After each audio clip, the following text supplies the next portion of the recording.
Hey, bonjour les amis, c'est Jojo, on se retrouve aujourd'hui pour une toute nouvelle vidéo. Donc je vais vous raconter un nouveau thread d'horreur. Donc c'est une histoire vraie présentée par Kuro. Donc l'histoire est un week-end pas si parfait. Donc c'est une histoire angoissante qui peut arriver à n'importe qui. C'est parti. Je ne voyais pas trop l'intérêt de raconter cette histoire, mais je me suis dit après mûre réflexion que c'est en parlant que peut-être certains feront attention. Cette histoire se déroule à la fin du premier confinement, en juin 2020.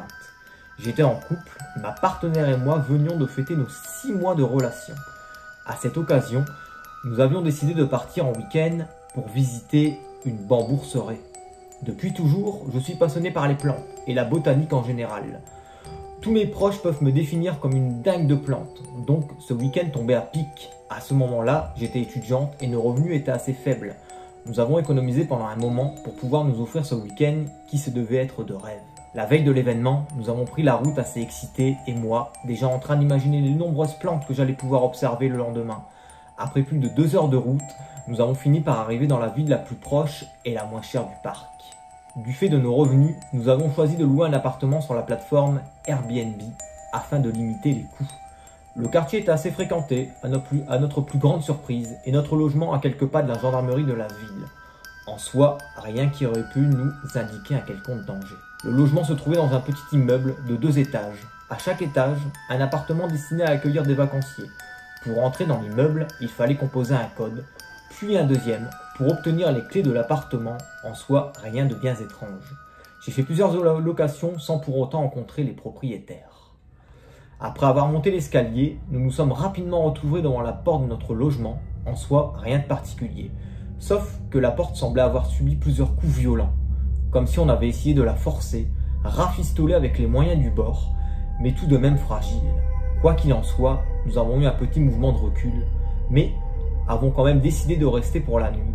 En rentrant dans le logement, nous l'avons trouvé assez accueillant, même si celui-ci n'avait pas été forcément bien décoré. Ayant une sorte de toc, j'ai tendance à ouvrir tous les placards, ouvrir et fermer les fenêtres ou encore regarder sous le lit. Je fais cela pour me rassurer en quelque sorte. En effectuant mes petits contrôles habituels, je me rends compte de plusieurs choses. Miroir cassé, pas de télévision, pas de linge de lit, couverture, oreiller, etc. Pas de porte, des couteaux au bourron, un siège derrière l'interphone, de la vaisselle qu'en faible quantité, juste assez pour un repas, etc. Je suis très anxieuse de nature et à ce moment-là, je n'avais pas eu un bon feeling. Ma compagne avait réussi à me rassurer et puis en quelque sorte, je m'étais dit que c'était sans doute le travail, la chaleur et le stress des examens qui me rendaient un peu plus anxieuse que d'habitude. Après nous avoir déballé nos affaires, nous nous sommes préparés à manger et nous avons regardé un film avant d'aller nous coucher.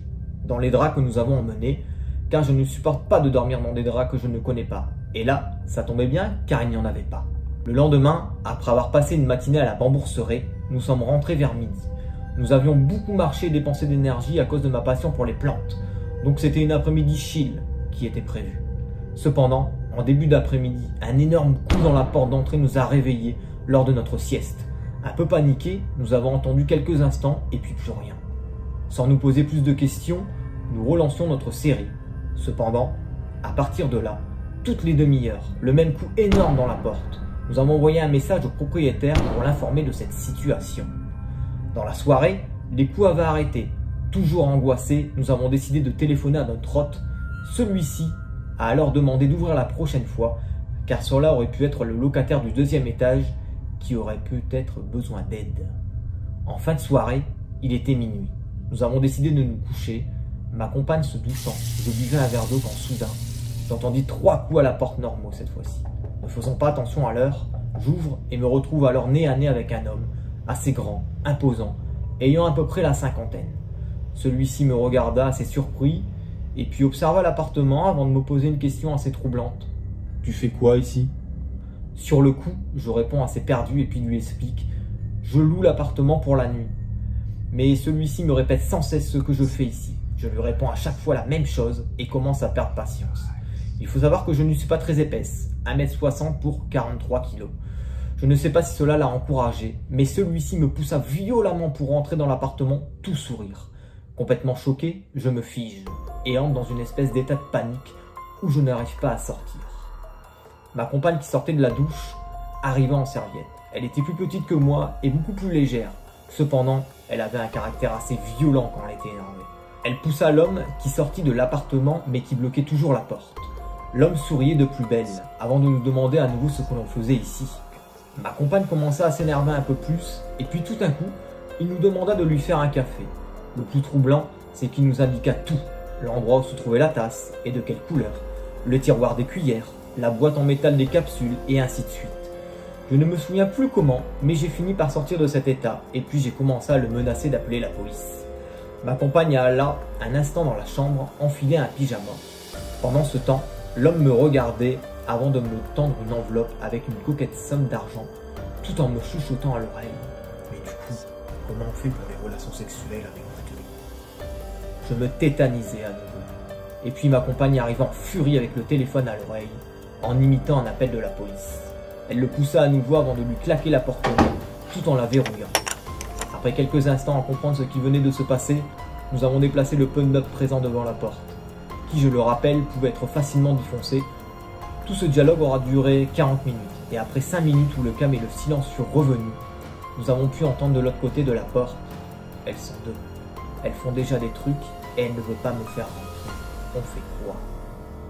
Puis 2 autres voix masculines. Au final, nous n'avons pas du tout dormi de la nuit. Je me souviens avoir passé ma nuit à angoisser et à imaginer le pire. Imaginer que la porte s'ouvre.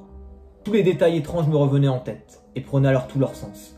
Les miroirs cassés, le fait que toute la vaisselle soit en bambou ou en plastique, pas de couteau, le fauteuil derrière la porte et proche de l'interphone, la porte défoncée.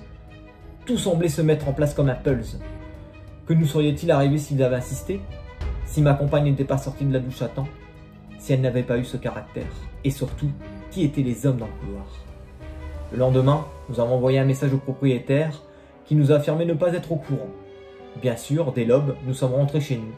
Ce qui devait être un week-end de rêve est au final devenu un cauchemar. À ce jour, j'ai gardé une grande appréhension et une énorme angoisse quand je dois réserver même un hôtel. Je ne veux plus retourner dans cette région qui m'a fait tant peur.